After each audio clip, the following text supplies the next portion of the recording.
Welcome to the Financial Advisor Success Podcast, where you go behind the scenes with financial planner, speaker, and consultant Michael Kitces to hear stories of how leading financial advisors navigated the inevitable challenges that arise on the path to success, and get insight from leading industry consultants about how to break through to the next level in your advisory business. And now here's your host, Michael Kitces.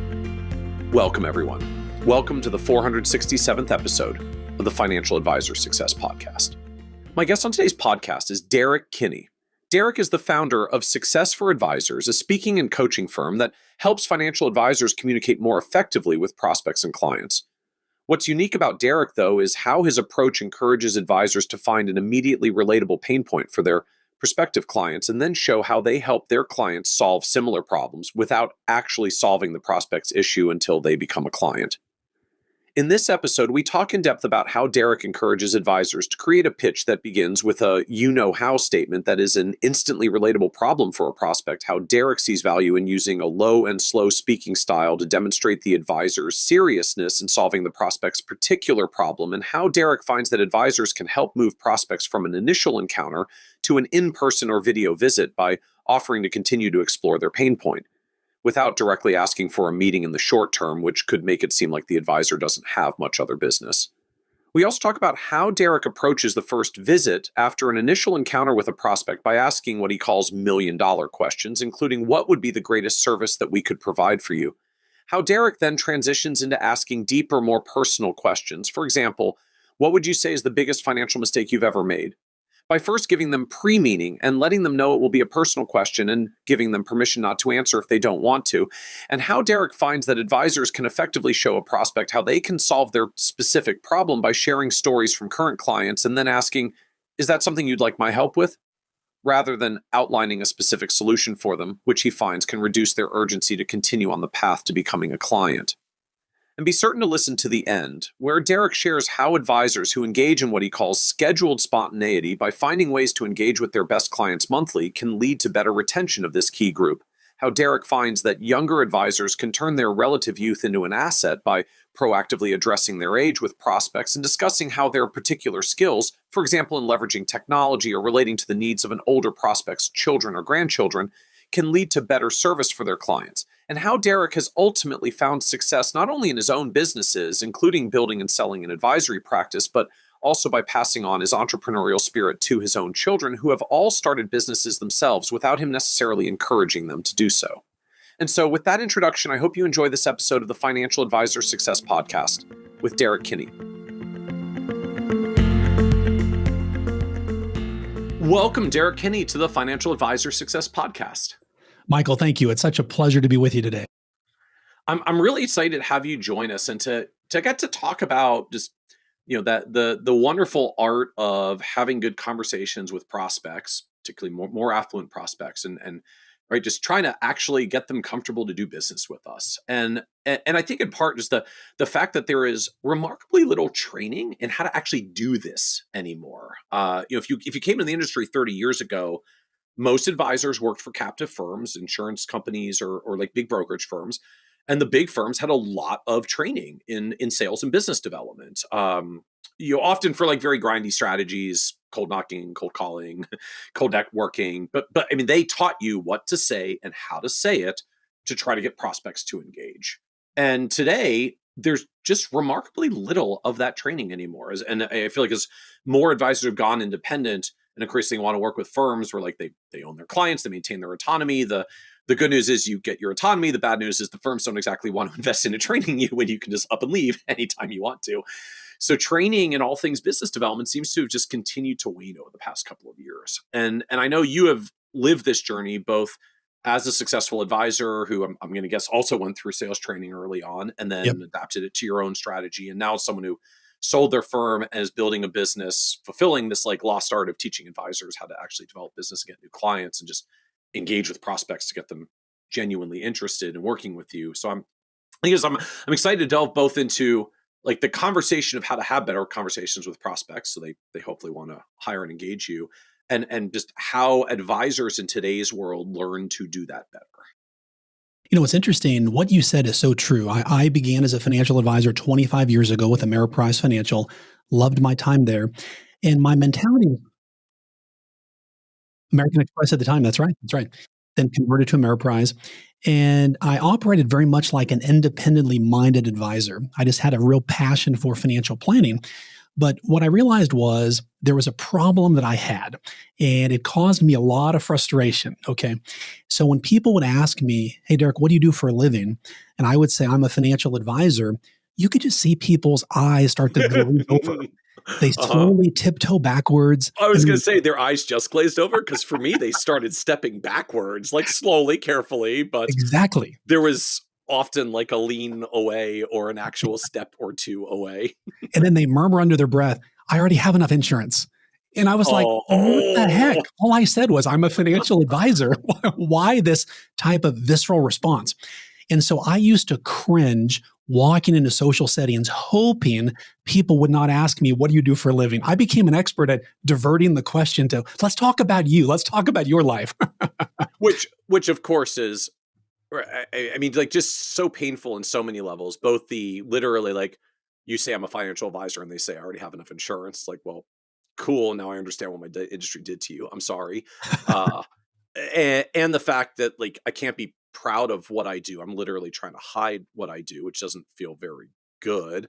Um, and to me, I feel like just the irony of, well, it would be a lot easier to get people to work with me as a financial advisor if I could tell them that's what I do and not have them take several steps backwards.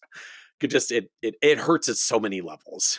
It does. And what I realized was there had to be a better way. And so, because that was my pain point, as I began to talk to other advisors, they also shared the same thing. They said, "Derek, that is my frustration too. I feel like I'm getting overlooked the moment I open my mouth." And so I found a way to get around that. And I want to tell you a quick story. So let's say for all of our listeners, you are at a social event in your hometown. You got your favorite beverage in your hand.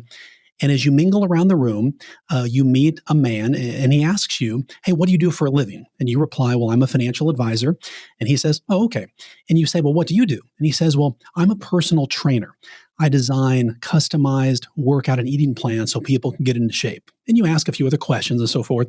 And as you mingle around the event, later on in the evening, a woman approaches you and she says, "Well, now what do you do for a living?" And you say, "Well, I'm a financial advisor." She says, "Oh, okay." And you say, "Well, what do you do for a living?" And she says, "You know how busy business owners and professionals, they always put everybody else's needs above their own so their health takes a back seat? We custom tailor workout and eating plans that fit within their busy schedules and their tight budgets so they not only feel good, they look great, and one day they can be the cool grandparent that has the energy to chase their grandkids across the floor. We specialize in personal training for busy, caring professionals." Pause. Now, Michael, 1 week goes by and you happen to look in the mirror and you say to yourself, "I think I need a personal trainer." Uh-huh. Which trainer would you call? I want the one where I get to be the cool grandparent who chases kids across the floor. I can't be the only one who heard that story and wasn't like immediately having actual mental images of like trying to be the cool grandparent tracing little ones across the floor.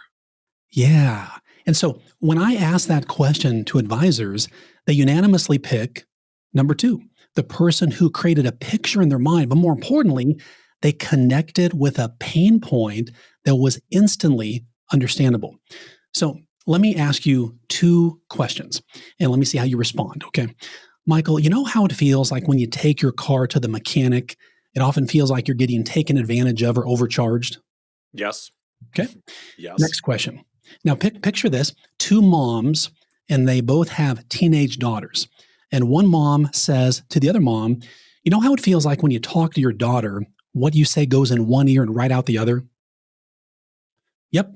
And so those two comments, did those require you to burn any brain cells to instantly understand the point that was being made? Nope. Those are both relatable. Like felt both, can identify with both. So the Fortunately, point my there is, 14-year-old actually is pretty good at listening so far, but I know good, it's that's good. coming. Yeah. But it's an instantly relatable point. And so the problem that advisors have is when you answer the question, "What do you do for a living?" And you say, "I'm a financial advisor, I'm a wealth advisor, I'm a dream funder," whatever you say, you're forcing people to burn their brain cells to figure out what the heck you're talking about.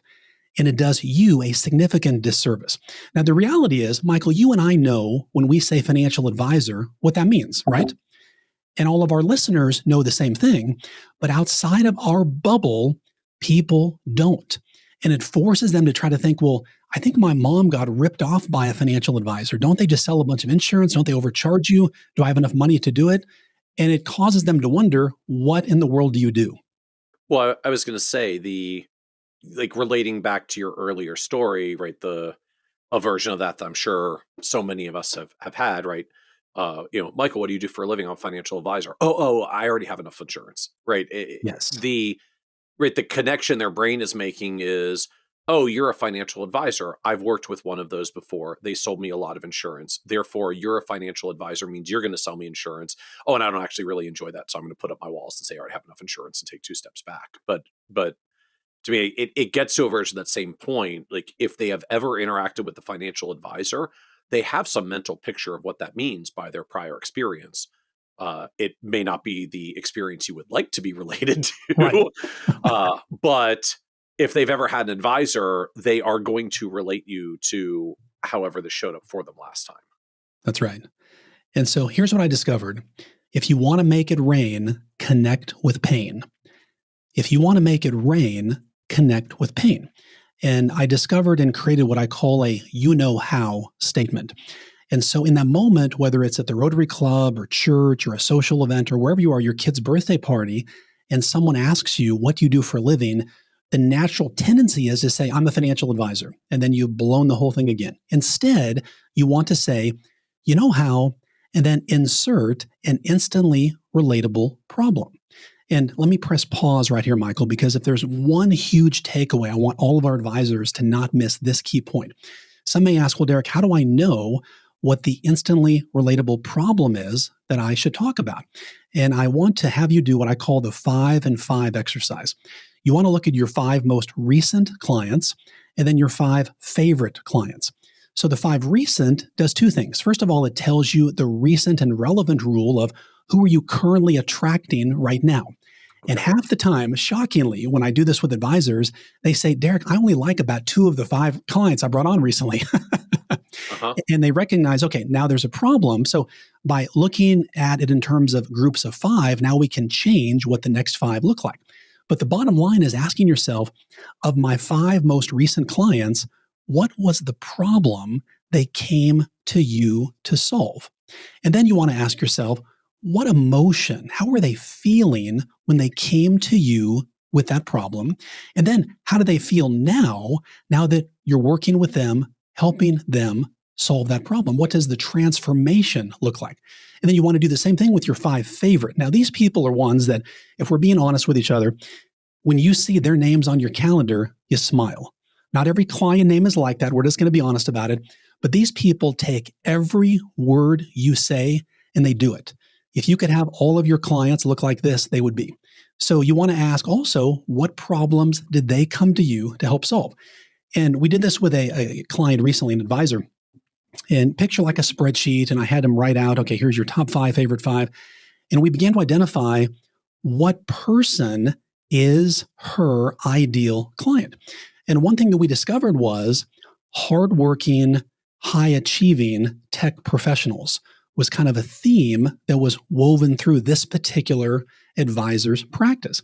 And so we said, okay, you know how so many insert high-achieving, hardworking tech professionals, and then insert emotion, worry about. Well, now we get to what is the instantly relatable problem? Well, as we began to look, some of them had complex stock options. They worried about too much month left at the end of their money, just complex situations, not spending time with their families. And so we began to uncover, as we looked at that, what was an instantly relatable problem for that group of people. And the visual that I gave this advisor, I said, on a Friday night, picture what is your ideal client sitting on their back patio with a glass of wine in their hand or coffee and telling their spouse, this is what worries me the most right now. And whatever they're saying is, that's what you want to begin to picture as to what is that instantly relatable problem. So So as you go down this path, like my brain starts to now connect back to various industry advice over the years. That's something to the effect of you need the 10-second elevator pitch, right? You have to be able to concretely explain what you do in relatively few seconds, which is how some of us get to.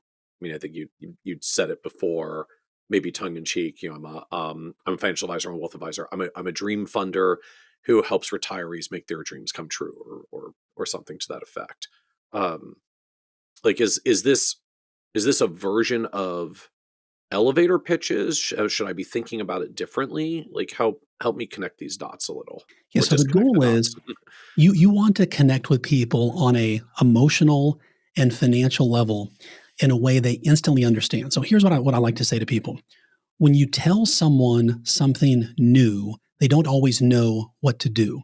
But when you tell someone something true, it endears them closer to you. When someone tells you something like, man, does it feel like gas prices are always going higher? Yeah, it does. Does it feel like there's so much going on in the world right now, it's hard to know which way is up and which way is down? Yeah, it does. Just phrases like that, all of us can instantly connect with. For example, I'm going to share a crazy example with you, Michael. One client that we worked with, they really were struggling in the ultra high net worth client acquisition space. And so we began to do a deep dive on what worries and concerns do ultra high net worth founders and CEOs have. And this is going to sound crazy. I'm going to warn you because it's not based on technical or the credential or the knowledge. It's just what keeps somebody awake at night. And so I had this woman test this and answer to the question, what do you do for a living? She said, well, you know how successful founders and CEOs, what keeps them awake at night is the thought of their lazy and entitled kids taking over their company or inheriting all that money. We help fix that. Pause. That connected with so many ultra high net worth people. It wasn't about money. It wasn't about the returns. It wasn't about taxes or estate planning. It was about, yes, that is my biggest fear, that all I've worked hard for, my kids are not equipped and prepared to take it over. So you can fix that. And all of that was said in a simple one sentence. So, yes, think about elevator pitch, but not just pitching what you do, because that goes back to your title and the things that you do. It's ultimately this: what is the instantly relatable problem that the prospect in front of me will make them say, that person gets me, that person understands me. Finally, someone understands the pain or the problem I want solved. And then the way to bookend that, we talk about, how so many people worry about, in this case, say, running out of money in retirement. Through our 5-step financial planning process, we create a customized game plan so they no longer have to worry about how much money is enough, and they can have peace of mind and confidence. We specialize in and then insert a specialty. For example, it might be retirement income planning. So I was on stage at an event just a week or so ago, and I did something new. I brought on stage a box of Hershey chocolate and Godiva chocolate. And I asked the audience, if you were going to give a gift to the chocolate lover in your life, which gift would make you look better? The Hershey bar or the Godiva chocolate? And hands went up, Godiva, Godiva, Godiva. And I said, well, why? Well, the packaging, the reputation. And I said, well, the Hershey bar is $3.69, but the Godiva chocolate is $14.99. And by weight, there wasn't that much more chocolate. So I asked him a question. I said, now, let's say that you needed to have a delicate procedure on your shoulder done. You've been in pain for a while. Would your natural tendency be to go to the general practitioner who knows a little bit about a lot? Or would you think to go, I need to see a shoulder specialist? You go to the shoulder specialist, the person who all they do 24/7 shoulders. Now, what expectations would you have prior to that visit? If you called them at 4 o'clock today, would you expect to see the specialist tomorrow morning at 9 o'clock? No, No, I almost worry if you can actually take me first thing tomorrow morning. Like, are right? you, are you not that booked? Are you not actually that good? I'd kind of assume if you were really good, you definitely shouldn't have an opening first thing tomorrow morning. there'd be a wait. You would assume there would be a wait. Now, based on your insurance, this could vary, but would you expect to pay more to see the specialist? Yeah. And then third, would you come expectant, probably about to take the advice of the specialist? You wouldn't think, well, I'm just going to do this myself. Whatever this specialist says, I'm going to listen, right? And so I asked the audience, I said, let me be candid with you for a moment. In your local community, do your clients and your higher net worth prospects view you as the Hershey bar or the Godiva chocolate? And that's when a few advisors tried to rush me off the stage. No, just kidding. But it was personal in the sense that perception and packaging, and now what I would add, problem solving, leads people to become the irresistible advisor in their local area or the one who will keep being overlooked. So as you talk about this framework, am I trying to customize this to each prospect? Sure. So the key with this is you want to position yourself in the best way to connect with the problems of the people you're in the room with right there. So for example, if you're about to walk into the Chamber of Commerce, Business of the Year luncheon, well, most of those people are probably business owners or somehow related. And so identifying what is the pain point of those business owners. Now, you can choose to be very, very specific or more general, but the key is asking yourself of the 5 recent clients and your 5 favorite clients, and even clients who you want to begin aspiring to attracting, what are those concerns? And so it could be people who are worried about running out of money in retirement. If I'm focusing on that, 50 to 65 age range, or something more specific, what we find, Michael, and this is where the psychology of this gets very interesting. When you give a concrete example, but the problem has to make sense. This is where you have to test this. And again, this will sound very simplistic, but I believe that words equal wealth. And so the right word spoken at the right time, said to the right person about the right painful problem, leads to great profits. And so when you can connect and use words on a 3rd grade level, where people require no brain cells to figure out what you're talking about, because it's easy, even with one sentence, advisors naturally get more complex. You want to keep it super, super simple.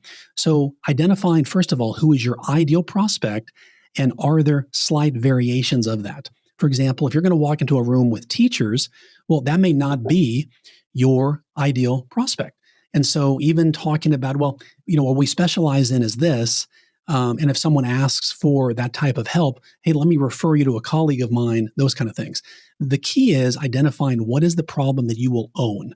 I like to say, if you own a problem, you own your success.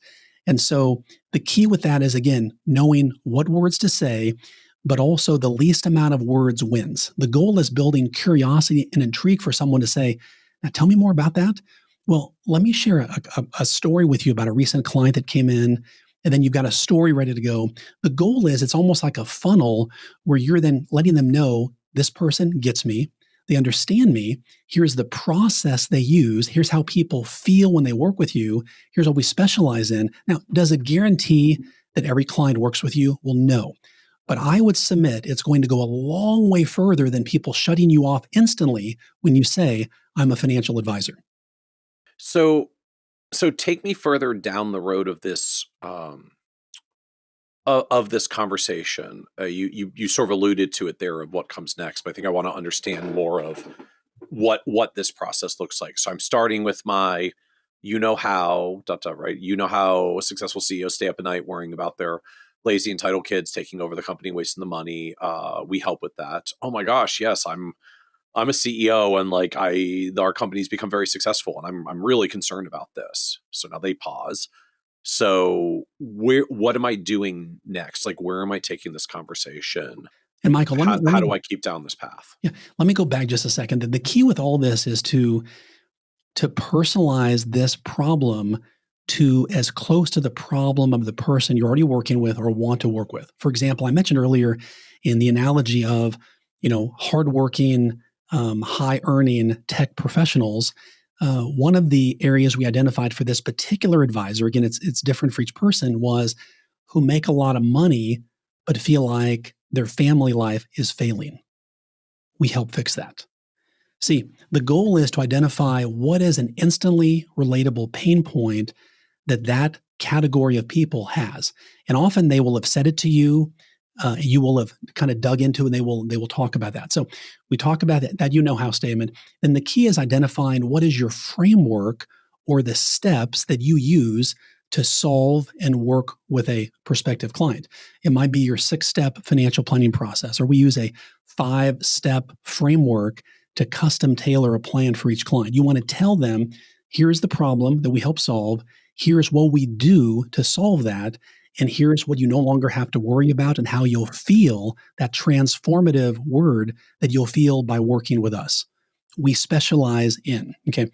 So the goal of all of that is, and tonality is very, very important here, Michael. So for example, I'll talk in a moment about, I like to use a phrase that says, communicate like you cook a brisket, low and slow. When you're bringing a topic like a problem you solve for people, if you say it in your regular voice and your regular pace, it can often sound less sincere than it should be. But what I teach advisors to think about is you literally hold the medicine for that person's financial pain. And so, for example, if I had a cancer diagnosis and the doctor said to me, Derek, hey, you got cancer, feel bad about it, but we're going to do some treatment and see how it goes. Well, he may be very well-meaning, but it comes across as a bit flippant to me. But if he says to me, Derek, I've got some bad news. There's a cancer diagnosis, and we're going to walk alongside you through this. We've got a system that I think is going to help you, but I want you to know how badly I tell you about this news. You know, we feel for your pain right now. Well, that type of tonality tells me, hey, this doctor has my back. They understand me. They've been down this road with other people before. Does that make sense? So it's very, very important. And I like to use, leaning in a little bit and talking just a little bit lower and a little bit slower so that the person you're talking to, they're leaning in as if to say, what is this person talking about? They're clearly the expert. And just by the words you use and the tonality, it instantly makes you sound credible and more trusted and more empathetic by the words and the tonality that you choose to say those words. Now, does this happen overnight? No. So I don't want advisors to think of Derek. You clearly have done this many, many times, but it just takes practicing and connecting with people's pain. Even if you miss all the other points, as long as you can say to someone, you know how so many people, they struggle about how much money will be enough to retire? You know how many founders and CEOs feel like they're making tons of money, but they're literally seeing their family slip through their hands? We help them fix that. So it's saying something where they say, yes, that's exactly the pain point that I've got. Now, the next part of that is then the goal is for that person to say, boy, that's something I need, or I know someone who needs that. So the next part of that would then be, once the person is on the Zoom or in the office, walking them through the framework of then how to build concern there. So I want to come back to that in a moment, right? Like what happens once they're in my office or on a Zoom? How did I get them there? So there's a couple ways. First of all, when someone is asking you what do you do for a living, the goal is how can you build rapport and relationship quickly. So typically when you connect with a painful problem, now there's this sort of a bond that occurs where the person says, yeah, that makes sense. Even if they don't have that exact problem, they can relate to it. And then it opens up a dialogue for you and that person. And so then there's one of two things that happens. I mean, rarely does somebody say, well, I need to meet with you tomorrow. It's, you know what, I'll be happy to keep in touch with you. Let me get your card. We send out a newsletter that people find very, very informative on these exact problems. I'd be happy to include you there. Hey, maybe we could have coffee together. The goal is very soft, and you're letting your understanding of the problem they have sell the urgency they now have to want to visit with you at some point. Because ultimately, what I'm shooting for here is, it sounds like is not to say them, so would you like to meet next Tuesday to talk about this further? Or what I'm fishing for is for them to say, oh my gosh, I have that problem. I think I need talk to you. Like, I think I need to meet with you more. Is that the idea? I'm trying to get them to say they want a solution to this problem. I'm not trying to get a meeting, set an appointment.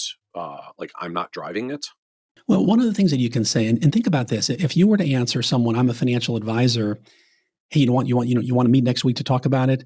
It sort of gives that reputation of like, well, this person must not have any other business. So one of the things I like to do is say to someone, when you can tell the concern. I mean, we're all relatively smart people, and you can tell when the person is capturing, yes, okay, that is a problem I have. Clearly, you know the solution to this. One thing I like to say is, hey, listen, I don't know if you want my help or even if you need my help. But if you want to explore this further, I'd be happy to set up a coffee together, or we could schedule a visit. It may take a couple weeks for us to connect, just given our busy schedule, but I'd be happy to visit with you. Boom. And so I always like to do the wording of, I'm never directly saying, hey, let's meet. Listen, I'm not sure if you want my help or even if you need my help. But if you'd like to explore this further, and then offer that opportunity. And so that's more of an advisor judgment call. And even if you say, you know what, let me get your card, I'd be happy to keep in touch with you. And you kind of just finesse it from that standpoint there, Michael. So I tended to build my practice based on the reputation piece of like when the person knows you connected with them, even if it was later on that night, circling back, hey, really enjoyed our conversation together. I got to thinking, I didn't even ask you if you wanted me to follow up. Would you like me to keep in touch with you, or how could we keep in touch together? And do the kind of the almost forgot follow up is very effective as well. So now take me to the next step of what happens when they're in my office or on the Zoom, or we actually got the coffee meeting that I offered a few weeks out, and they said yes. Yeah. So one of the biggest frustrations that advisors share with me is they say, Derek, I had a great visit. And by the way, we call them visits and not meetings. A meeting you have with your proctologist, which can feel cold. It can feel like you're just a number in the room. But a visit is something that feels warm and inviting. You have a visit with people you care about. So I believe that words are important. So I will tell prospects, hey, let's schedule a visit together. It just sounds very less threatening and very inviting. Okay. So in that initial visit, whether you're on Zoom or in person, I like to say, face to face wins the race and voice to voice is the best choice. You want to get as eyeball to eyeball as fast as possible. One of the key things that most advisors miss is they don't determine what does the prospect really want at the beginning of the visit. They go through this entire timeline and then they end it, and the prospect leaves, the advisor thinks it went great, and then they ghost them and they wonder what happened. And so I call these the $1 million questions. So $1 million question number one, there's several. I'll just cover a couple today. One is asking, what would be the greatest service that we could provide for you? Now, it sounds so simple, but ultimately you want to have that prospective client tell you what is the greatest service they could provide for you.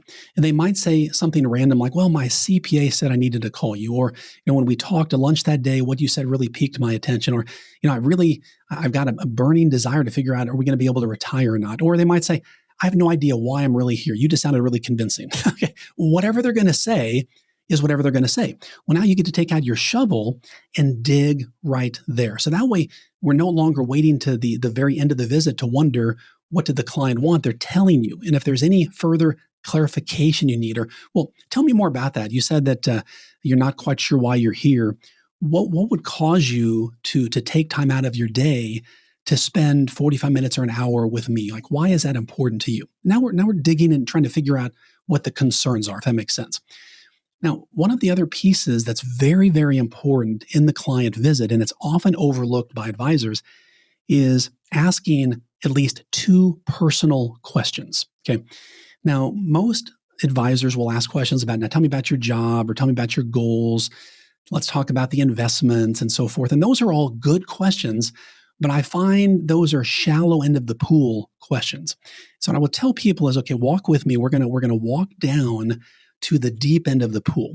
And 2 of my personal favorite questions are, number 1, what would you say is the biggest financial mistake you've ever made?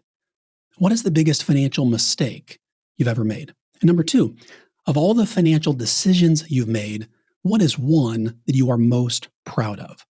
Of all the decisions you've made, what is one that you are most proud of? Now, most people would say, Derek, those are pretty decent personal questions, but what I would tell you is they're not good enough. Okay, so we're going to go down to the very deep end of the pool.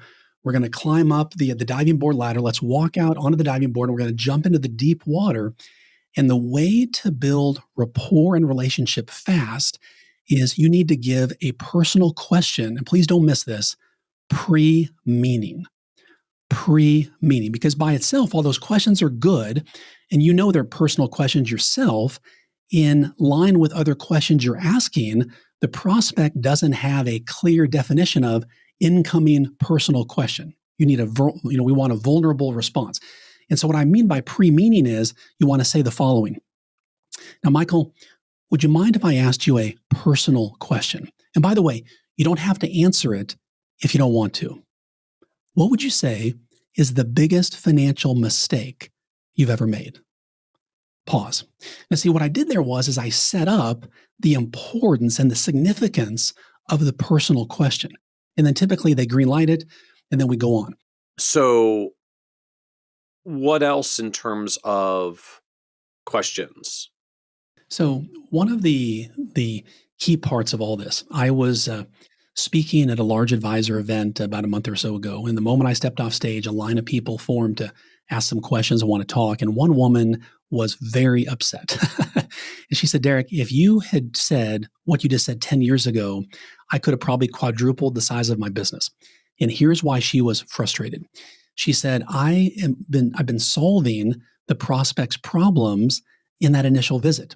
And so the visit would go great. The prospect would thank her. They would leave. She was thinking they'd become her next best client, and they ghost her. And what I told her was, you want to stir the problem and not solve the problem. Now, for many advisors, this might sound very controversial because oftentimes we are, we're problem solvers at heart. We want to make sure that we're helping add value to people's lives. And I would jokingly tell people, no fee, no me. And that was kind of my mantra as a financial advisor. I became this brilliant, amazingly smart financial advisor, able to solve all our clients' problems the moment they signed the paperwork and they paid me a fee. I became just brilliant. It was crazy how the knowledge just happened to me. And what I tell advisors is, if you're solving too many problems in the visit, you're decreasing the urgency that the prospect has to work with you. And you're also doing yourself a disservice, and you're doing them a disservice because they think that this surface level problem is all they've got. But there's a whole lifetime of potential problems you'll walk through with them and their kids and their grandkids and so forth. And so the question that I had her do, and I had all the advisors in the room practice, is instead of solving the problem, the moment your lips want to utter the answer to the problem, just simply ask, is that something you'd like my help with? Is that something you'd like my help with? And then go to the keyboard or write down on your piece of paper and utter underneath your breath, okay, would like my help with knowing how much money it will take to not run out of money in retirement. Is that something you'd like my help with? Yes. And so the psychology at play here is you're asking the person to tell you in their words what they want your help with. You're repeating it back to them and asking them, is that something you want my help with? And then they're seeing you write it down. And these are what I would call just commonly just checkoffs to confirm, yes, we're validating concern, because ultimately the goal of that visit is you want to secure them as a client because you can help them once they pay you and become a client. The advice you're giving them, and the reality is, if we're being honest about it, most advisors are so skilled, you could probably design, if we're being honest here, probably 85 to 90% of the case in front of the person because there's not many things you haven't seen, right? So you have to hold that back and keep building concern. But I would say that one of the biggest questions at the very end is to ask the person, okay, we've talked about a lot of pieces today, a lot of concerns you've got, and list those out. Let me ask you another question. 12 months from now, if we're sitting down together, what needs to have happened for you to say, I'm sure glad that you hired Michael Kitces and his team? And then you just wait for them to tell you what they're going to tell you. And the purpose of that question is they are verbally telling you what transformation looks like. Well, I just want to double my money. Okay. And you just write down, okay, wants to double his money. I want to do this. I want to do that. And then you go back and address each one. So the whole purpose of this visit is you're managing reality and also letting them know who you are and also who you're not. For example, if someone says, well, we just want to double our money, that'd be the minimum expectation. Well, do you realize how impossible that is, candidly, to double your money in 1 year? And I would not be worth an advisor and what you want me to do if I were to tell you that. So listen, if that's what you're looking for, I am not the person. We are not the team that's going to be best for you. I'm so sorry. And what we find is when you are straight up honest and you push back on higher net worth prospects, they build respect with you. Okay, you know what? That does make sense. I'm glad that you were honest with us and you told us and you were a voice of reason to help us with this. Okay. So then we go into the fee part of the process. But ultimately, those $1 million questions are intended to build rapport, build relationship, go deeper, and also build a concern funnel for them to say, look, this person clearly understands me. And the only problem that you are solving in that visit is in their mind, do you have the ability to solve their problems? So, in that vein, and I find for a lot of us, trying to answer that question, do I have the ability to solve their problems, is why when they start talking about problems, I start helping them solve them. Maybe not all, but at least some, right? Some version of showing my competency, showing my knowledge, showing my capability. So I think I'm trying to reconcile, you know, your counsel earlier was, right when they state the problem and you're super tempted to like start solving on the spot, to instead pause and say, is that something you'd like my help with? So I get that. That's a powerful mental shift. But then where or how am I doing whatever I'm supposed to do to demonstrate that I have said ability to solve said problem beyond just asking them if they like my help with it and then risking that they're going to say no, well, I don't know if you're any good at it. Yeah, great question. The key here is the power of client stories. And one of the key parts of this is what I want to get away from is advisors, well, should I do the traditional or the Roth IRA? Well, you need to do the Roth IRA. Well, suddenly that's an answer to a question that in your mind is one tip of the iceberg. But for them, they might think, well, that basically just solved my whole problem. Does that make sense? And so one of the things that I will often weave in and coach advisors on is talk about, think about stories of clients who came into you who had a problem that you could help solve. And sharing with, it's interesting. We had a couple come in the office recently who they were struggling. They made good money, but they felt like they were falling further behind. And they wanted to know how much money was going to be enough in retirement. And one of the things that we found was by asking them their specific goals and even having them live on what we call a practice retirement budget, it enabled them to actually retire a bit sooner. I mean, is that the type of planning work that you're looking for? Yeah. Oh, that's what we're looking for. Okay. So the point is, when you're answering too specific of questions, I believe, and people can disagree with me all the time, but I just know that what I'm talking about works for top advisors. It helps build concern and rapport with these people. And also even using your words to say, you know what, that is a great question. And candidly, as tempted as I am right now to just give you just a point blank answer, here's what I find is there's a lot of intertwined issues here of, what some of your goals are for retirement and then estate planning and taxes and all these pieces that blends together. Once we do the planning process, then we can give you, much like as I promised you, working with a specialist, that's when we can determine then what's the exact best course of action for you. I just don't want to give you general advice that may be appropriate for everybody. I think you deserve more tailored advice for your situation. So it's sometimes just how you say the words that matter. Now, if it's a simple question, you just make the judgment call on that. I just find that most advisors, once they start down that path, it can be very, very hard to leave that path. And the worry and the urgency tends to go down the more specific answers to their problems you give in that initial visit. And so are there any other, I guess, questions or like conversation mistakes you would highlight beyond, if you answer too many of their questions outright, you're going to actually decrease their urgency? What else should we be mindful of? Yeah. Now, once we go to the end of the visit, okay, let's go there. And, one of the biggest mistakes advisors make, I talked about earlier about, communicate like you cook a brisket. You want to go low and slow. And so one of the biggest things, and I observe this when I work with advisors, is when they begin to talk about their fees, they often lean in and their voice goes higher and they talk faster.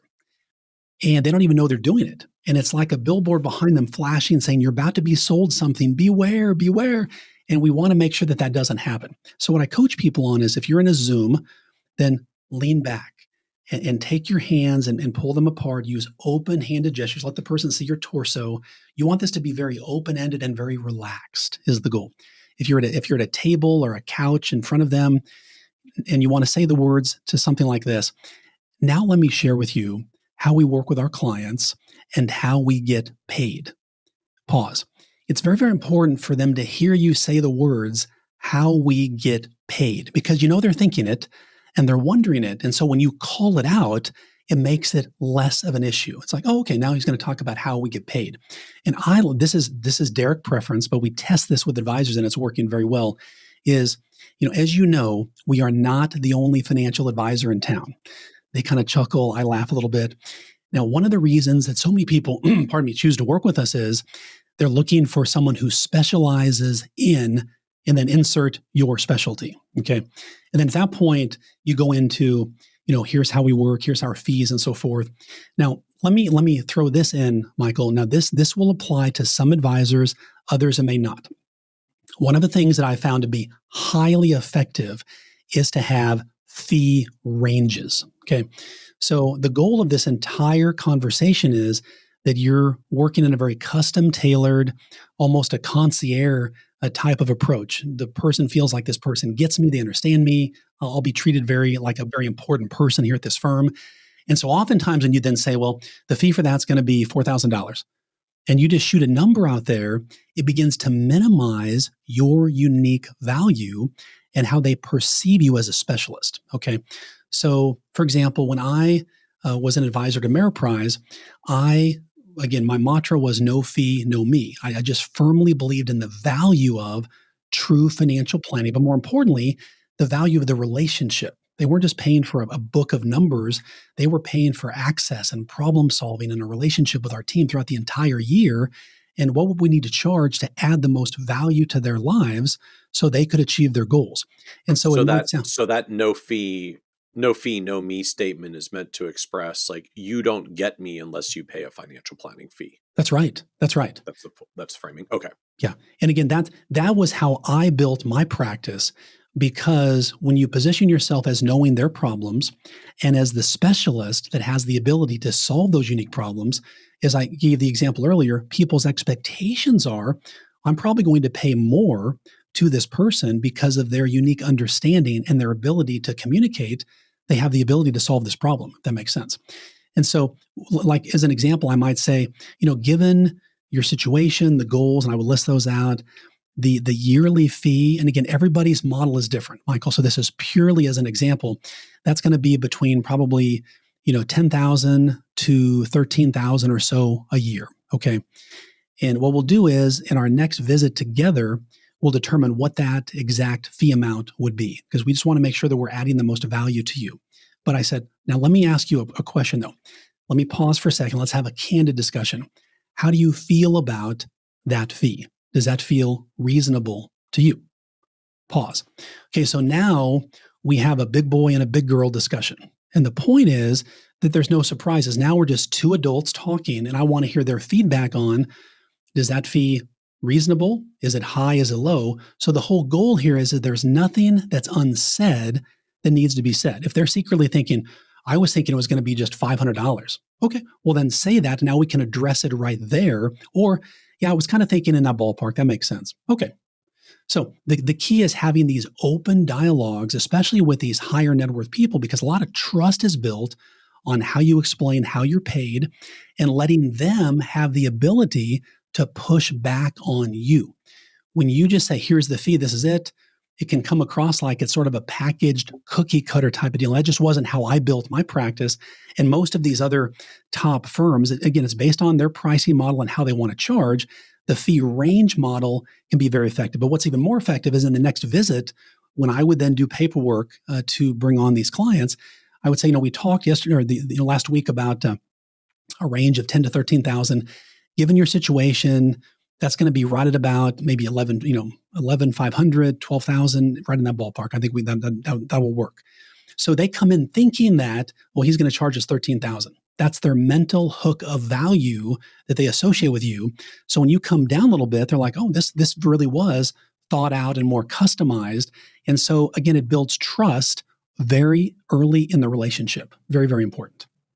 So I'm thinking or presuming just kind of mechanically to our fee models, like I need to be charging a standalone fee to be able to quote a range and then try to hone it in, either to make them feel like it's more customized or just to literally be more customized, right? Sometimes we get into further details like, oh, you have a lot more complexity than I realized. That fee definitely needs to be a little higher in the range, or oh, this will actually be pretty simple. I can take it lower in the range. But for all of us in a traditional AUM model, we typically don't have fee ranges in AUM. It's not like, well, if you're a simple client, it's 1% on the first million, but if you're a complex client, it's 1.1% on the first million. So I guess by an inference, like this is primarily something we can do when we have that separate planning fee, distinct from whatever we might also charge for investment management, for portfolio management. Yeah. So in that scenario, then the key, Michael, and the principle holds true that whether you're charging you have a fee range or not, the key is then if you have positioned your expertise as the specialist, we're not the only advisor in town. Here we have a clear understanding of your concerns and worries. Let me explain our fee model to you, and then giving them the chance to comment on it. That's really the ultimate key, whether it's just AUM, a fee only, hourly, whatever the case may be, as long as you give them a chance to tell you their feeling about it. Because if not, then it raises the opportunity for an objection that they initiate. And if they initiate the objection, it's going to be a stronger need on your part to overcome that, as opposed to you inviting the objection and saying, hey, let me press pause. Let's have an open discussion. How do you feel about that? And then they say whatever they're going to say. And what I find is in that approach, it dramatically reduces down friction. If there's going to be a friction moment, it typically comes when stating the fee. Fee friction is very, very high, if not articulated really smartly. So anything else to reflect on in this process? I mean, I feel like we're getting to the end of the visit. We've gotten to, talking about fees and getting to a moment of engagement. So anything else just kind of reflect on as we get to the end of this meeting we've been discussing? One of the things I found was perhaps the most important part. All of this has been very, very important, but a summary letter, either old school, which is going to sound wild, mailed to them, which makes you stand out, or emailed to them within 24 hours. And it's not just puffery. It's detailed. Hey, one of the things you said that you were concerned about was retirement. You were worried about this. I understand your concerns and worries about this. Here's what we're going to do to help solve that. As we talked about, here's the fee range. And so sending them, I know it sounds old school, but people love when they go to the mailbox to see stuff that's actually hand addressed to them. Okay. Now, again, the game we're playing is how can you stand out? An emailed summary letter, great. But when you mail it to them, typically now they're unfolding it, they're touching it, they're showing it to their spouse, they're sitting down with a cup of coffee, they're looking at it, they're feeling the paper. All those tactile pieces help you stand out. And that's the game we're playing right now. So identifying those clear concerns, but then also the nice touch of a nice handwritten note after the visit. And when I walked into the office every day, I would have my assistant put 3 note cards and 3 bottles of water right by my keyboard. And I wasn't allowed to touch the keyboard until I wrote my 3 notes every morning. And so one of those notes was the prospects I saw the day before, or clients expressing how much we appreciate having them as our clients. And so in the note card, very specific, dear Tom and Susan, loved our conversation together. It's no wonder why you are so successful and care so deeply about your family. I did pick up on your worry and concern about insert their most painful problem. And so, we were listening carefully, and we will have a plan to help solve that. And we are so excited to begin working with you. Warm regards, Michael. Warm regards, Derek. Okay. And then they get that in their mailbox. And that's the kind of note when you see a nice card with cursive or printed, they open it up from the mailbox of their house. They show their spouse, they put it on their refrigerator. So all of those things, you're buying mental space that says, and this person was listening, they understand me, they actually heard everything I said. It's almost like they were in my head. They took such detailed notes.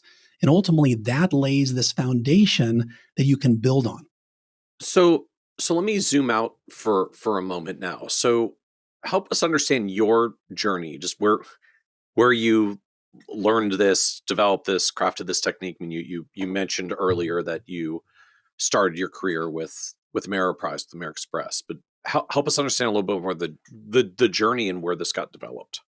So one of the things I realized, I kept feeling overlooked. When I was a new advisor, I was 26 years old, and the problem I had is I looked like I was 13. I wondered who would invest with this baby face, no wrinkles, no gray hair, no contacts, no connections, et cetera. There were a lot of other smarter quote advisors out there. But one of the things that I realized was I had a passion for supporting local education. And I had this idea to go back to my alma mater high school, and I presented a $50 Amazon gift card to the teacher of the month and a $25 Amazon gift card to the student of the month. And just wanted to breathe life into them because when I was a senior in high school, like nobody successful ever came back to our school. And I was like, that is not right. I want to help change that. And I wanted also to let these teachers know the impact they were really having. And so the principal, of course, said, yeah, we're understaffed here and underfunded. Do whatever you want to do. Great. So back in the day, we had these things called newspapers, and we put a picture of myself and the student and the principal and the teacher in the newspaper.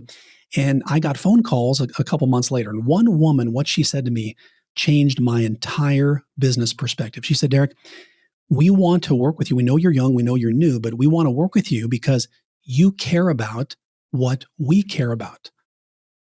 She said, you care about what we care about. And I was like, oh my gosh, it was like this weight lifted off my shoulders. That meant that I didn't have to be the smartest or the best looking or the most well-connected. I just needed to care about what the people I most wanted to work with cared about. And that's when I doubled down on local education. I began to sponsor teachers and students of the month at all of our local high schools and even some of our junior highs. And one thing I realized was that affluent, high net worth people, they love working with advisors who they see as being active and engaged in their community. And it wasn't making the $10,000 donation to the symphony or being on this fancy board or giving $100,000 to the Girl Scouts. It was just seeing you caring about teachers and students and helping make their lives better and recognizing them. And what we found is that high net worth people, and really everybody in general, they derive status by working with professionals who are involved in the community. Okay.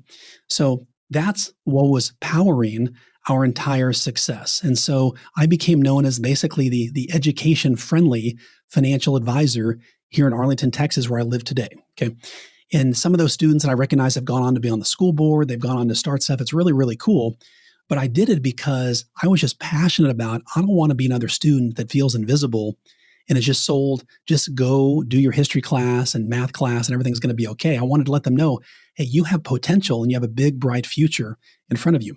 And so what I realized was when I could find a cause that I cared about, that's what transformed everything that I did. And so the book I wrote called Good Money Revolution, the whole premise is what's called the generosity purpose. And that is so many advisors I meet, they are on the verge of burnout. They're making their bulging bank account their number one goal. But instead, what I found out was when you can connect a cause to your cash and money to meaning and purpose to your profits, now you feel this renewed motivation to go make money, go make a lot of it by helping other people make money so that you can do more good supporting the causes that you care about. And oh, by the way, you can choose to give privately, which is great, But what I found is by sharing my passion for giving to the local schools, the teachers and students, it attracted clients like a magnet.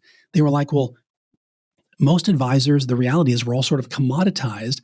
But when you work with Derek, you're part of something bigger. And that was the story. So I would encourage every advisor listening right now, whether your passion is education, you could do a teacher or student of the month. You could do a first responder of the month, a nonprofit of the month, entrepreneur or business owner of the month, whatever it may be. The key is with $75 a month, you begin investing in your local community. And with the power of social media, most of the schools would then promote a picture of me and the teacher or the teacher with a gift card.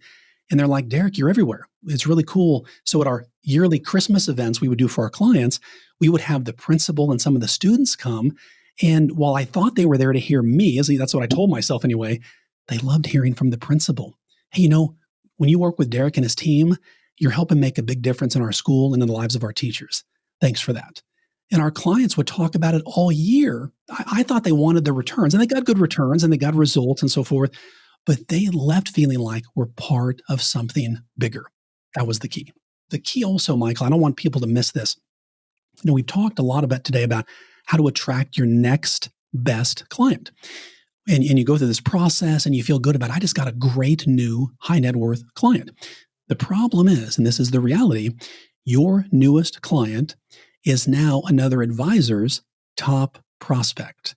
And if you don't provide good service and consistent quality and good communication, over time, the person you work so hard to bring on is at risk of going to someone else. And so one thing I want to add real quick is I call this scheduled spontaneity. And that is the 80-20 rule. We know that typically 80% of your results come from the top 20% of your business. So it's very important to protect the top 20%. And one technique I found that was very effective, and we test this with other advisors, and they've experienced very similar positive results, is having your team schedule calls with your top 20% once a month. Now, the crazy part about this is back in the day, meeting quarterly with your top people used to be enough. That was like premium service. But things have changed. The internet, social media, TikTok, instant news access 24/7. What we find is that if clients don't hear from their advisors at least every month, they become a bit susceptible to wondering, well, what's my advisor doing?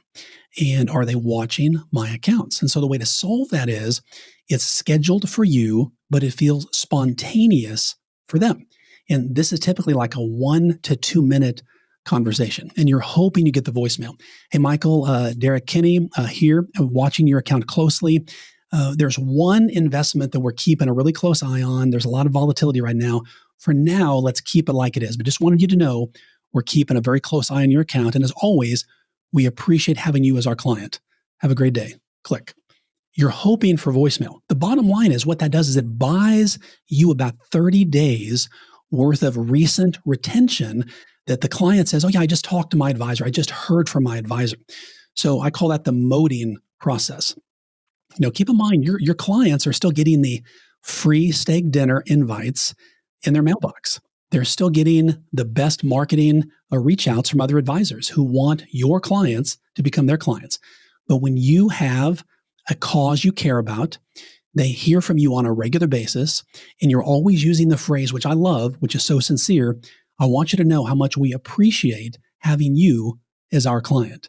You see, even the most successful people love to be appreciated and told on a regular basis how valuable they are to you. So I'm just trying to process very practically, like it's a lot of calls every month indefinitely. Like, were you scheduling these? Are you like time blocking these? Can my team do these, or does it lose the special if it's not me, or I'm talking about investment things that has to be a registered person? Like, just help me process through the time it takes to do that repeated monthly indefinitely. Yeah, good question. And that would be one thing to think about. What I like to think about is ultimately how do you protect at all times your highest and most dollar productive clients? So that might be we're going to focus on our top 5%. And let's build our system where I'm the one calling or even letting them know. And the key here is to prepare the client for the level of service that you're providing, because all clients know is what you tell them to be true.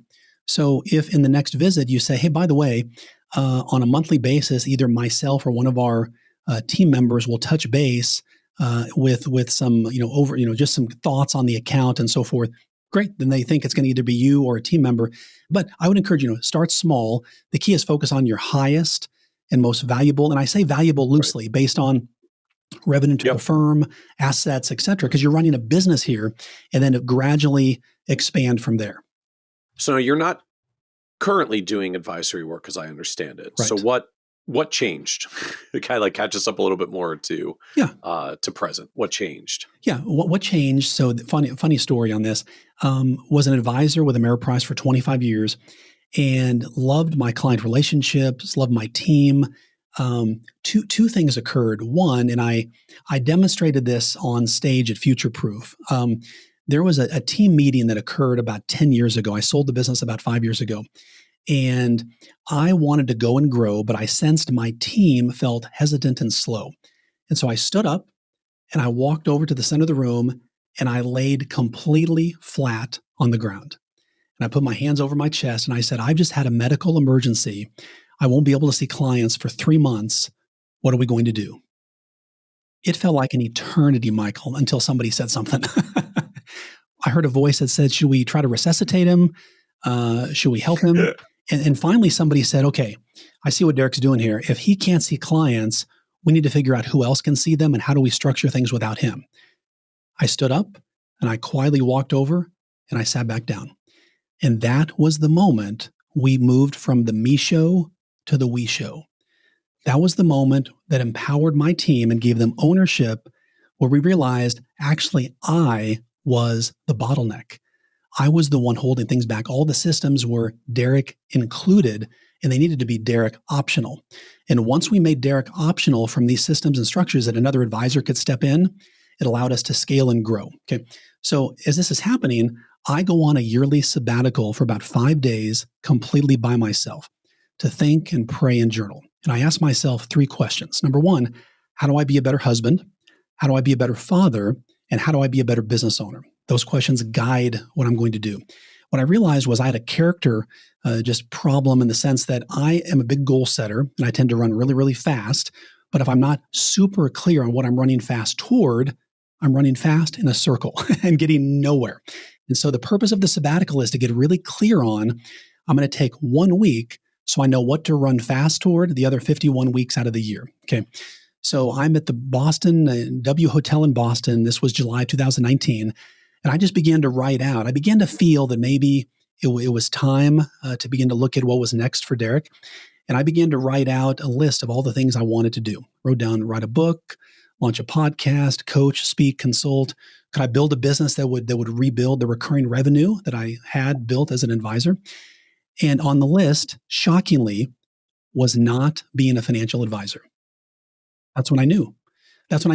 And that's when I began the process of actually beginning to sell. And it became my greatest marketing project ever. I'm a good marketer, but it became my greatest marketing project ever was to package my practice to sell it. And it was within the Ameriprise system to another advisor. But the reason why it was such a coveted practice was we had built systems and processes that were Derek optional. So another advisor could step in, I could step out, and things continued to roll really, really fast. Now, I will tell you that one of the hardest things I've ever done is I was servicing about 100 clients myself, had other advisors on the team with the rest. So I called personally each one of those clients. It took me about a month and a half to do it. And it was emotional. I wrote down like things that people said. Hey, Derek, we're happy for you. A few people were upset with me because they felt like I was abandoning them for their goals. One lady, though, summed it up really well. She said, Derek, if you're going to have a midlife crisis, just buy a Corvette. It's a whole lot cheaper. But just being completely vulnerable with you and our audience, the last, it hits me thinking about it now. The last call I made, I broke down in tears. It was such an emotional weight that I felt because I wanted to not just hand off these clients, I wanted to hand them up. And selling your practice when you feel like you're the best advisor there is for your clients, what you're saying is, I'm finding another advisor who is better than me. It's the ultimate humility. And ultimately, in most places, that feels like weakness, but it was the greatest form of strength I found. And even to this day, 5 years later, clients are like, Derek, you really handed us up well. We love the firm. And so the win was finding someone better than me. And so all of that came from me laying down on the ground, having us adopt systems and processes that weren't dependent on me. So now catch us up to present. What is I guess like the coaching business or offering as it exists today? Sure. So when I sold the business, I didn't sell it based on, okay, here's the next job, here's the vision. I had ideas of what I wanted to do, but my whole goal was I'm going to bet on myself again, because if I did it once, I believed I can do it again. And that is building something, from nothing essentially. And what's happened over the past is I wrote the book and launched the podcast and really began to work with advisors and entrepreneurs. I'm following demand now is what I like to call it. And I'm getting asked by these top, often firms and advisors to say, look, we don't want someone to change our lives or change our whole business plan. We just want someone to give us the simple steps that lead to big results. And so the framework, the conversational sales framework that I now call it, that I used as an advisor, that was very effective to build rapport and relationship fast with higher net worth clients. Now we're teaching that on stages around the country, whether they be broker dealers, RIAs. And then what's part of that is doing some private workshops. So as groups of advisors say, hey, Derek, can you come do a 2-hour workshop and really delve deep on this and help us craft our language and our marketing and help us really identify our painful problem that we can instantly relate to with people? And then what that morphed into is now group coaching. And then as time allows, some exclusive one-on-one coaching. Now, one of the biggest challenges, Michael, and this is what led me to be an advisor, was recurring revenue and not having you have to be a part of it. The game I'm playing right now is the time game as we figure this out, because demand is higher than supply. So now we're looking at how can technology, which by the way, I do believe that tech gives you space for more face-to-face. How can technology help me scale what I'm doing? And so what does it cost at this point to go through these like group coaching models, just for folks who are listening and really interested in, I want to do more of the stuff that Derek's talking about? Yeah. So one of the things that we've done, we've got a 6-month group coaching cohort. And you may ask, well, Derek, why 6 months? Why not longer? One of the things I'm a big believer is quick start. Is how do we accelerate your growth quickly? And so we packaged a 6-month plan there. That's typically on average about $1,000 a month for the group coaching. And what we find is typically after the first month, we're seeing advisors begin attracting higher net worth clients. On the one-on-one coaching, it's based on what the advisor's unique needs are. For example, as crazy as this sounds, one advisor said, Derek, I want you to make me into a local celebrity like you are here in town, where people know your name. And so we craft kind of a plan for that. Or I want you to help me design a game plan to attract more high net worth clients in this field. Typically, that ranges between probably $2,500 a month to $3,500 a month. And those are 12-month commitments there. Thank you. So as you reflect back on this whole journey, what surprised you the most about building an advisory business? Oh, how hard it was going to be. It's funny. I was working full-time out of college and took one personal finance class in college. But I just had a passion for finance. I enjoyed investing, enjoyed making money, and saw my parents struggle and my parents' friends struggle. And it just seemed like everybody was on the struggle bus and nobody was getting off. And I wanted to help change that. And so when I became an advisor, that for me was my way of helping these people. And that was my goal. But what changed that did not go as well as expected, I guess, if it was a surprise that it was so difficult? One thing that someone told me was, Derek, remember that the phone is your friend. And when back in the day, there would be, I think in our training class, there might have been 50 people that came in very bright. in finance, all different companies that left their job to give this a try. And there were two of us left after a year. And what I realized was that how I internalized rejection early on was not healthy. That if I would call someone or talk to someone about what I did for a living after taking all these licenses exams and all the things you would think there'd be like a phone, people calling in that wanted me, right? And that wasn't the case. So what I began to realize was when someone said no to me, they weren't saying no to me personally. They were simply saying no to themselves based on their goals, their time frame, what their needs were. And if they sounded off-putting about it, it might have been just because I somehow hit a nerve that they felt badly about. It was rarely ever about me. And so what I began to realize was, I wish I would have realized this sooner, but I was on a treasure hunt. And the treasure hunt was, how quickly can I get to the people who want my help but don't know I exist yet? And the game is, the quicker, and I like to jokingly say, tell me yes, tell me no, tell me quick so I can go. And the goal is, I want to get to the people who can pay for my advice and who will receive it and use that advice to help them create the life they've always wanted. I wish I would have discovered that sooner. So what was the low point on this journey for you? The low point for me was being questioned by well-meaning people. When you work at a company, this is early on, there have been a couple lows. People question you. And it's not because they're doubting you. It's just because they would have never thought they could take the risk that you're taking to launch something new. I mean, you're just going to build something from scratch. Yeah, that's the vision. And know that it's going to work out. But I would say the lowest of the lows for me was right around 2008. I was in acquisition mode, and there was a practice that became available to buy in Richardson, right, a suburb of Dallas. And it was going to double the size of our practice. And I went to my banker friends, I went to people I respected and said, hey, do the numbers look good to you? They all said, Derek, this looks great. If you have to liquidate your 401k, do it. And the reason they said that was, back in the day, you couldn't get a loan based on recurring revenue. Most banks simply didn't understand that concept. So you were kind of on your own. So what ended up happening was we figured out a way to creatively finance it. Well, the practice I bought, the owner had bought from a couple other advisors about a year earlier, and I bought the consolidated version of that. Well, what happened within a short amount of time is those advisors who had all signed non-competes all began to violate their non-compete agreements. It was the worst business experience I've ever been a part of. And I hit a very, very low and dark place. You asked, and I'm answering, okay? And I remember talking to my wife, and she said, Derek, when you have faced hard things, you have never run backwards. You have always run into it. You got to do that again. I mean, literally, I had flittered the word bankruptcy that I've never, ever said that before. It's like, nope, put me against the wall. I'm going to run out of it.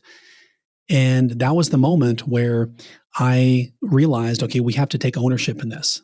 And so in the office I was at, those advisors were there. We ended up, imagine clients walking by their former advisors who they know them and don't know me, and they're just picking them off left and right. And so I ended up having to move the office across the highway, took a big financial hit.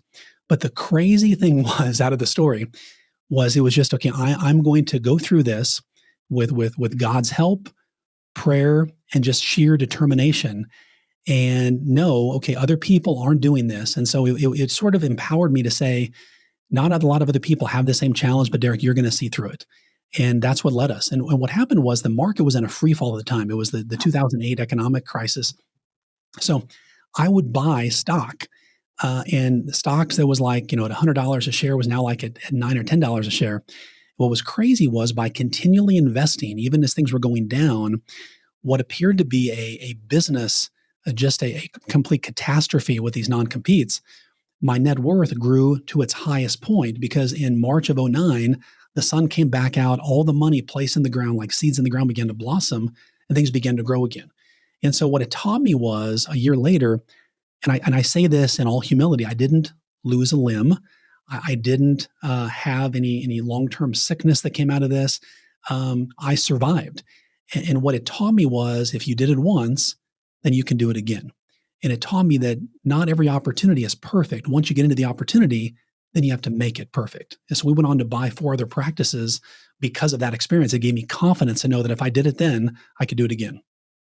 So what else do you know now you wish you could go back and tell early you from 20 plus years ago?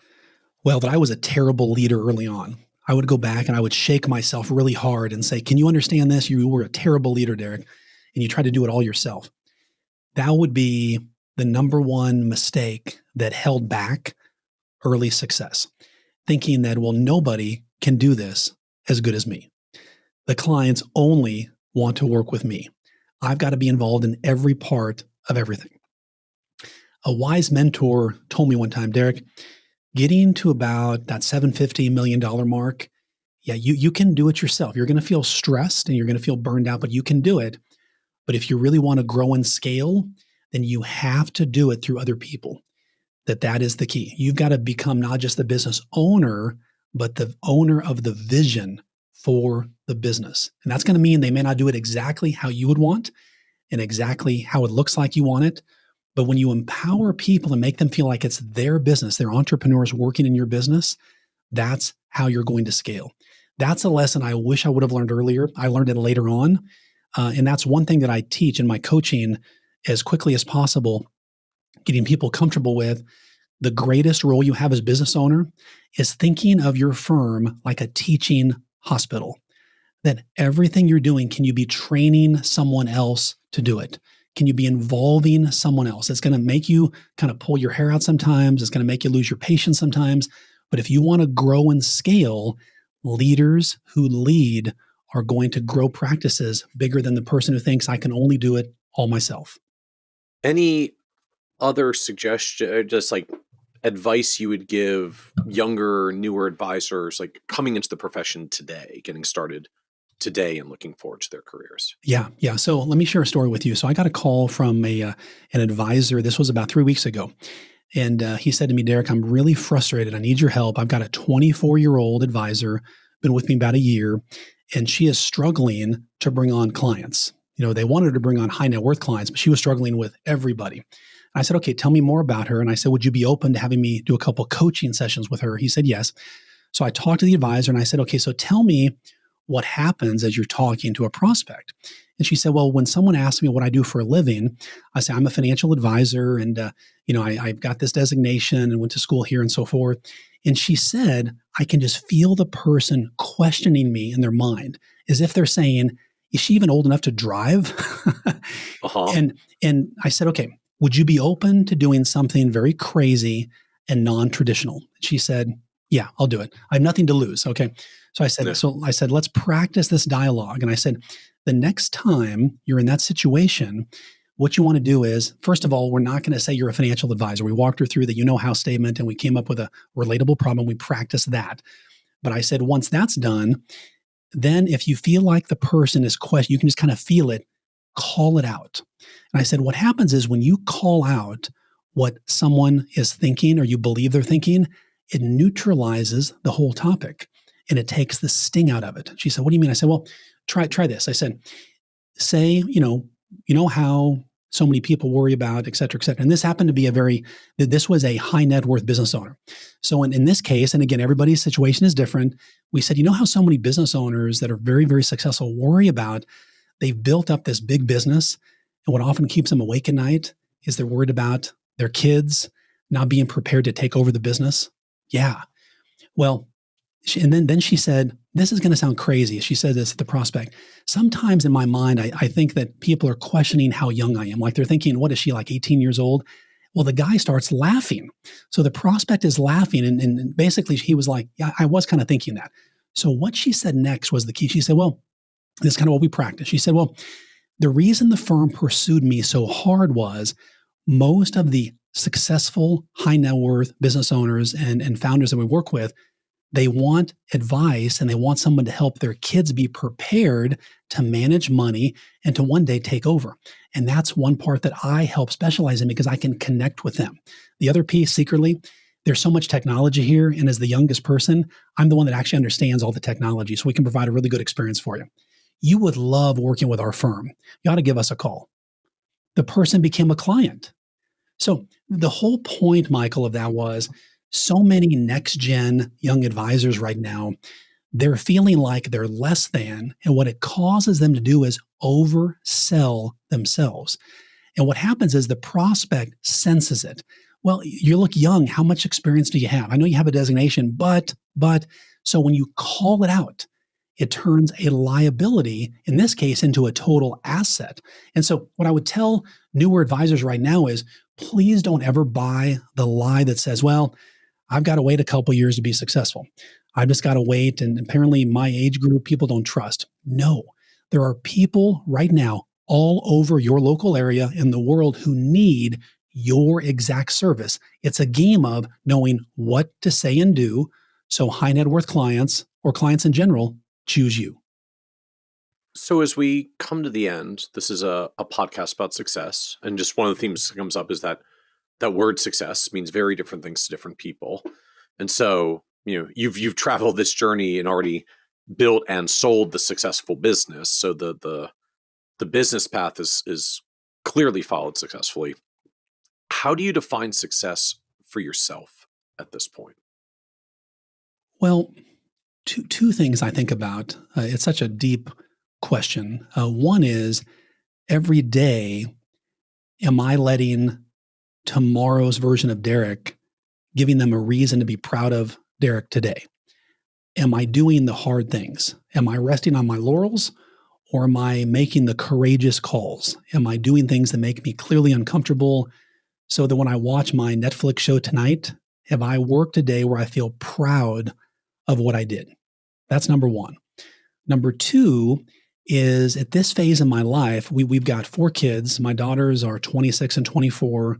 Our boys are 22 and 20.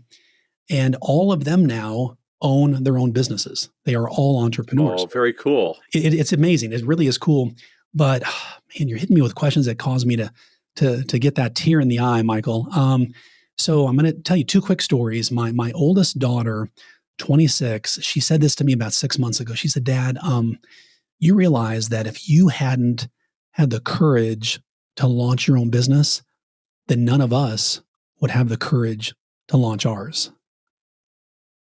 I lost my breath. It just hit me like a punch to the stomach. I hadn't thought of it like that. I knew for me, I couldn't let someone else determine my economic value with a 4% yearly raise every year. That was not what Derek was cut out for. Okay. So the other part of the story is, my youngest, who's 20, we're on a Jeep ride together. One thing I've learned for you dads out there, if you want to talk to your sons, oftentimes a car ride, listening to their favorite playlist, heading to their favorite burger place, looking straight ahead, not actually at each other, can be the most powerful way to communicate. So we pull up at a stoplight, and I asked him, I said, hey, Dylan, so what are you thinking about doing? He said, well, I think I may start my own business, he said.